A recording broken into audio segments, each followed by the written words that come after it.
नमस्कार. क्रांतिकारी daily news मध्ये आपले स्वागत. मी मयुरी पिंपळकर. शतकानुशतके रक्षाबंधनाला बहिणी भावाच्या मनगटावर रक्षासूत्र बांधत आहेत. अशी आख्यायिका आहे की जेव्हा भगवान श्रीकृष्णाचे चुकून त्याच्या सुदर्शन चक्रामध्ये बोट गेले तेव्हा राजकुमारी द्रौपदीने तिच्या साडीचा एक तुकडा फाडला आणि तो कृष्णाच्या बोटाचा रक्तस्राव थांबवण्यासाठी बांधला. या कृतीने भगवान श्रीकृष्णाला इतके भारावले की त्याने तिचे नेहमी रक्षण करण्याचे वचन दिले. याचा उल्लेख पौराणिक ग्रंथांमध्ये आहे. तेव्हापासून रक्षाबंधन हा सण जो बहीण भावांमध्ये असलेल्या बिनशर्त प्रेमाचा सन्मान करतो.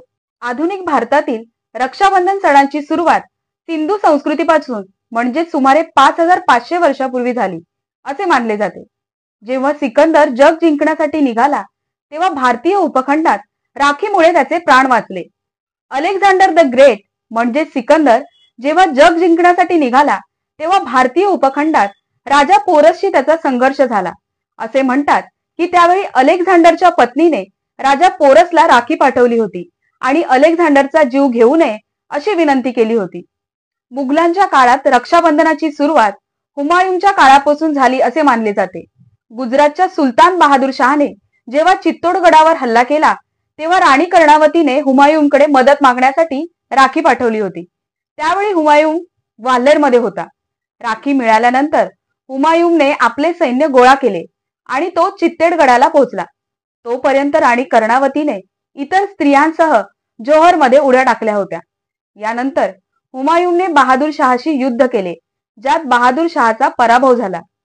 भविष्य पुराणात एक आख्यायिका आहे.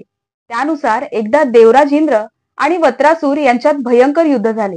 या युद्धात इंद्राचे रक्षण करण्यासाठी इंद्राणी सचीने श्रावण पौर्णिमेच्या दिवशी एक धागा पवित्र केला आणि हाताला बांधला.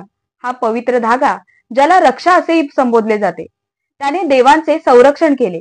तेव्हापासून दरवर्षी श्रावण पौर्णिमेला रक्षाबंधन हा सण साजरा केला जातो. विविधतेने नटलेल्या भारताचा अभिमान म्हणजे भारताचं सैन्यदल. भारताच्या शेजारी असणाऱ्या पाकिस्तान, नेपाळ, चीन, भूटान, म्यानमार, बांगलादेश या देशांशी आपल्या सागरी सीमा, भूसीमा आणि हवाई सीमांचं रक्षण आपले सैनिक करत असतात. घरोघरी विविध सण, उत्सव साजरे होत असतात. देशाच्या सीमेवर लढणाऱ्या जवानांना मात्र कुठलाच सण नाही किंवा उत्सव नाही. देशाची सुरक्षा करणं हेच एकमेव ध्येय त्यांच्या समोर असतं. त्यामुळे रक्षाबंधन असो, भाऊबीज असो, उत्सवांशी ते आतुरतेने वाट बघत असतात. बहीण भावाच्या प्रेमळ नात्याचा सण रक्षाबंधन. याच दिवशी आपले सैनिक आपल्या कर्तव्यामुळे आपल्या बहिणीच्या प्रेमापासून दूर राहतात. हजारो मैलांचं अंतर पार करून दूरच्या दुर्गम प्रदेशात हातात शस्त्र घेऊन निधड्या छातीने देशाच्या सीमेवर शत्रूंचा सामना करण्यासाठी प्रतिकूल परिस्थितीत घरदार विसरून प्राणांची बाजी लावणाऱ्या सैनिकांना रक्षाबंधन आणि भाऊबीज हा सण हळवा आणि भावुक करतो. क्रांतिकारी डेली न्यूज तर्फे सर्व नागरिकांना रक्षाबंधन व नारळी पौर्णिमेच्या हार्दिक शुभेच्छा.